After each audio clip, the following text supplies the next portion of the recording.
दोस्तों, आज की वीडियो में हम बात करेंगे कि ऐसी चार कौन सी बातें हैं जिन्हें ना करने से व्यक्ति हमेशा खुश रह सकता है।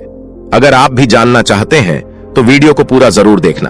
तो चलिए बिना देरी किए वीडियो को शुरू कर लेते हैं।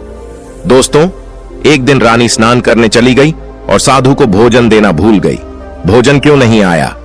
इसके बाद साधु ने सोचा कि वह स्वयं महल में जाकर देखेगा कि अब तक भोजन क्यों नहीं आया, और फिर वह महल में पहुंच गया। जब वह महल के अंदर पहुंचा तो वहां उसकी नजर रानी पर गई।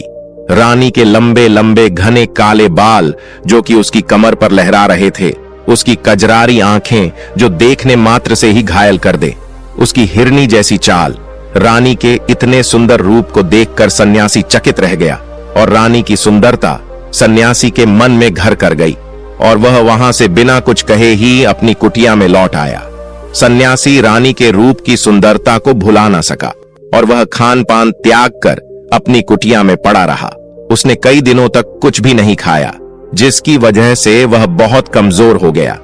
फिर कुछ समय बाद राजा वापस लौटे और जब उसे सन्यासी की हालत का पता चला तो वह सीधे सन्यासी के पास पहुंच गए और बोले कि हे भगवान, क्या बात है, आपको क्या हो गया और आप इतने कमजोर कैसे हो गए? किस गहरी सोच में डूबे हो? क्या मुझसे कोई गलती हो गई है? तब साधु ने कहा, नहीं राजा, आपने कोई गलती नहीं की है। यह सुनकर राजा बोले, तो फिर क्या बात है? आप मुझे बताइए, मैं आपकी समस्या का समाधान अवश्य करूंगा। यह सुनकर तपस्वी ने राजा से कहा कि आपकी रानी की अद्भुत सुंदरता को देखकर मैं उसकी सुंदरता पर मोहित हो गया और अब मैं रानी के बिना नहीं रह सकता। यह सुनकर राजा हैरान हो गया और कुछ देर सुन रहने के बाद राजा ने उस सन्यासी से कहा, मैं आपको रानी दे दूंगा। यह सुनकर सन्यासी बहुत प्रसन्न हुआ। फिर राजा सन्यासी को लेकर महल चले गए और जब राजा और सन्यासी महल पहुंचे तो उस दिन रानी ने अपने सबसे सुंदर वस्त्र और आभूषण पहने थे। फिर राजा रानी के पास गया। राजा ने रानी से कहा कि इस साधु की मदद करनी चाहिए, वह बहुत कमजोर स्थिति में जा चुके हैं और मैं नहीं चाहता कि एक बुद्धिमान व्यक्ति की हत्या का कलंक मेरे सिर पर लगे। राजा की यह बात सुनकर रानी ने राजा से पूछा कि आखिर इन सन्यासी के इस दुख का कारण क्या है? तो राजा ने रानी से कहा कि सन्यासी आपकी अद्भुत सुंदरता के दीवाने हो गए हैं। राजा की यह बात सुनकर रानी ने कहा कि राजा, आप चिंता मत करिए, अब आप सब कुछ मेरे ऊपर रहने दीजिए। मुझे पता है कि मुझे अब क्या करना है। आपके ऊपर ना तो सन्यासी की हत्या का पाप लगेगा और ना ही उससे मेरे पवित्र धर्म का नाश होगा।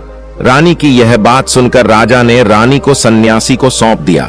उसके बाद सन्यासी रानी को लेकर कुटिया पर पहुंचे। जब रानी सन्यासी की कुटिया पर पहुंची, रानी ने सन्यासी से कहा कि हमें रहने के लिए घर चाहिए, हम इस झोपड़ी में नहीं रह सकते। यह सुनकर सन्यासी राजा के पास गया और राजा से जाकर बोला कि हे राजा, हमें रहने के लिए घर चाहिए। सन्यासी की बात सुनकर राजा ने उनके लिए घर का प्रबंध कर दिया। फिर सन्यासी रानी को लेकर घर पहुंचा। जब रानी सन्यासी के साथ उसके घर पर पहुंची तो रानी ने सन्यासी से कहा कि यह घर तो बहुत गंदा है और इसकी हालत बहुत खराब है, मैं इस घर नहीं रह सकती। यह सुनकर सन्यासी फिर से राजा के पास गया और राजा के पास जाकर बोला, हे राजा, जो आपने हमें घर दिया है उस घर की हालत बहुत खराब है। सन्यासी की बात सुनकर राजा ने उसे घर की हालत ठीक करवा दी। उसके बाद फिर रानी घर के अंदर गई और नहा धोकर बिस्तर पर आ गई। तभी साधु भी बिस्तर पर आ गया। फिर उसके बाद रानी ने साधु से कहा कि आप जानते हैं कि आप कौन हैं और क्या बन गए हैं।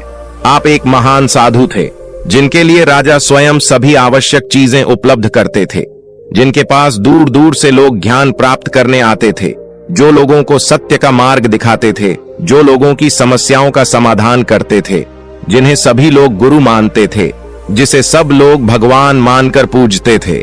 और आज आप वासना के कारण मेरे गुलाम हो गए रानी की। यह बात सुनकर साधु को झटका लगा और उसे एहसास हुआ कि वह एक साधु है और यह सब क्या कर रहा है। वह यह सब सुख सुविधाएं त्याग कर शांति की तलाश में जंगलों में चला गया था। जोर जोर से रोने लगा और चिल्लाने लगा और रानी से कहने लगा कि मुझे क्षमा कीजिए महारानी, मैं ये क्या करने जा रहा था, मैं अभी आपको राजा को सौंप कर आता हूं। सन्यासी की बात सुनकर रानी ने सन्यासी से प्रश्न किया कि साधु महाराज, मेरे मन में एक प्रश्न उठ रहा है, कृपया मेरे प्रश्न का उत्तर दीजिए। रानी की बात सुनकर सन्यासी ने कहा कि पूछो, तुम्हारा क्या प्रश्न है? फिर रानी ने कहा कि जब आपको उस दिन भोजन नहीं मिला तो आप बहुत क्रोधित हो गए। तब मैंने आपका यह रूप पहली बार देखा और तभी से मैं आपके व्यवहार में परिवर्तन महसूस कर रही थी। ऐसा क्यों हुआ साधु? महाराज, आखिर आपको इतना क्रोध क्यों आया? रानी की बात सुनकर सन्यासी ने रानी को समझाया कि जब मैं जंगल में था तो मुझे समय पर भोजन भी नहीं मिलता था, लेकिन जब मैं महल में आया तो महल में आने के बाद मुझे सारी सुख सुविधाएं मिली और फिर मैं इन सभी सुख सुविधाओं के मोह में फंस गया और मुझे इसके प्रति लगाव उत्पन्न हो गया और फिर मुझे इसको पाने का लालच उत्पन्न हो गया और जब जब मुझे यह नहीं मिला तो मेरे अंदर क्रोध उत्पन्न हुआ।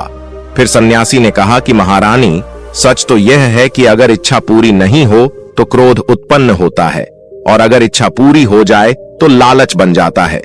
फिर सन्यासी ने रानी से कहा, यह इच्छा की पूर्ति ही मुझे वासना के द्वार तक लेकर आई है और मैं आपके प्रति आकर्षित हो गया। इसके बाद वह सन्यासी रानी को लेकर राजा के पास गया और बोला कि राजा, मुझे क्षमा कर दीजिए, मुझे अपनी गलती का एहसास हो गया है। ये लो आपकी रानी, मुझे यह सब नहीं चाहिए। मैं अपनी इच्छा के वशीभूत होकर यह गलत कार्य करने जा रहा था और अपने जीवन को बर्बाद कर रहा था, लेकिन अब मुझे सब कुछ समझ आ गया है। उसके बाद उस सन्यासी ने कहा कि हे राजा, मनुष्य की बर्बादी का कारण उसकी 4 आदतें बनती हैं और दुनिया की हर एक व्यक्ति के अंदर यह 4 अवगुण होते हैं, लेकिन जो व्यक्ति इन पर नियंत्रण कर लेता है वह दुख और परेशानियों से बच जाता है। वही जो व्यक्ति इन 4 दोषों पर नियंत्रण नहीं कर पाता है वह बर्बाद होने के कगार पर पहुंच जाता है। यह सुनकर राजा ने कहा कि महाराज, आप मुझे वह 4 आदतें बताइए जिससे कि मनुष्य की बर्बादी हो जाती है।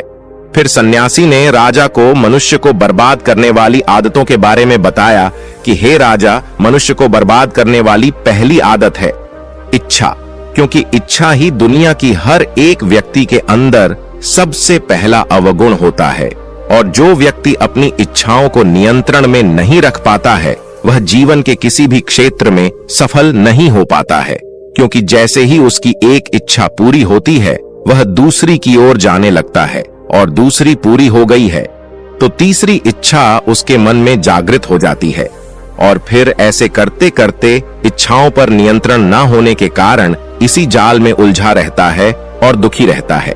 इसीलिए राजा, जब हम इच्छाओं पर नियंत्रण पा लेते हैं तो हम हमारे मन पर भी नियंत्रण पा लेते हैं और जब हमारा मन हमारे वश में होता है तो हमें सुख की प्राप्ति होती है।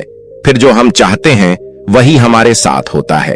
फिर सन्यासी कहता है कि हे राजा, मनुष्य को बर्बाद करने वाली दूसरी आदत है वासना। वासना का जन्म हमारे मन में उठने वाली इच्छाओं से होता है। जिस प्रकार इच्छा का कोई अंत नहीं होता और मनुष्य वासना के जाल में फंसता ही चला जाता है, वासना के वशीभूत होकर मनुष्य को कुछ भी नजर नहीं आता है। आज तक जितने भी युद्ध हुए हैं उनका सबसे प्रमुख कारण स्त्री को पाने की इच्छा ही रही है। स्त्री के प्रेम में वशीभूत होकर राजा महाराजाओं ने आज से पहले बहुत सारे युद्ध किए। रावण भी संसार का सबसे बुद्धिमान व्यक्ति था, लेकिन उसने भी माता सीता की सुंदरता की जाल में फंसकर अपना सब कुछ बर्बाद कर लिया। उसकी मृत्यु का कारण एक स्त्री ही बनी। कई राजा महाराजा तो युद्ध में इसलिए हार गए क्योंकि वह लोग स्त्रियों से रास लीला रचने में ही रह गए। ईश्वर ने तो स्त्री की उत्पत्ति इस संसार को बढ़ाने के लिए की है, लेकिन आजकल लोगों ने इसे अपनी वासना का शिकार बना लिया है, अपने मनोरंजन का साधन समझने लगे हैं और जब उन्हें अपना यह मनोरंजन नहीं मिलता तो वह पागल हो जाते हैं और ना जाने क्या क्या कर बैठते हैं। इसीलिए हे राजा, जितना हो सके उतना वासना से दूर रहना चाहिए। फिर सन्यासी कहता है कि हे राजा, मनुष्यों को बर्बाद करने वाली तीसरी आदत है क्रोध, क्योंकि जब मनुष्य की वासना की पूर्ति नहीं होती है तो उसके अंदर क्रोध उत्पन्न हो जाता है और जब व्यक्ति को क्रोध आता है तो उस पर उसका नियंत्रण नहीं होता है और फिर वह क्रोध में आकर कई गलत निर्णय ले लेता है। वह दूसरों को भला बुरा कह देता है और जब उनका क्रोध शांत होता है तो उन्हें अपनी गलती का एहसास हो जाता है, लेकिन तब तक तो सब कुछ बर्बाद हो चुका होता है। क्रोध के कारण मनुष्य के कई बने बनाए काम भी खराब हो जाते हैं। जब मनुष्य के भीतर क्रोध उत्पन्न होता है तो वह अंदर से बहुत कमजोर हो जाता है और एक कमजोर मनुष्य कुछ भी नहीं कर सकता है। उसे कभी भी सफलता हासिल नहीं हो सकती। क्रोध हमारे भीतर तनाव को उत्पन्न करता है और अगर एक बार हम तनाव में चले गए तो हमारा पूरा जीवन बर्बाद हो जाता है। फिर सन्यासी कहता है कि हे राजा, मनुष्य को बर्बाद करने वाली चौथी आदत है लालच। लालच का फल सदैव बुरा होता है। लालच में फंसकर हम बहुत से लोगों का बुरा कर देते हैं। हर मनुष्य के जीवन में कभी ना कभी ऐसे समय अवश्य आते हैं जब वह लालच कर बैठता है और अधिक पाने की लालसा में वह कुछ ऐसा कर बैठता है जिससे जो उसके पास था वह उसे भी गंवा देता है।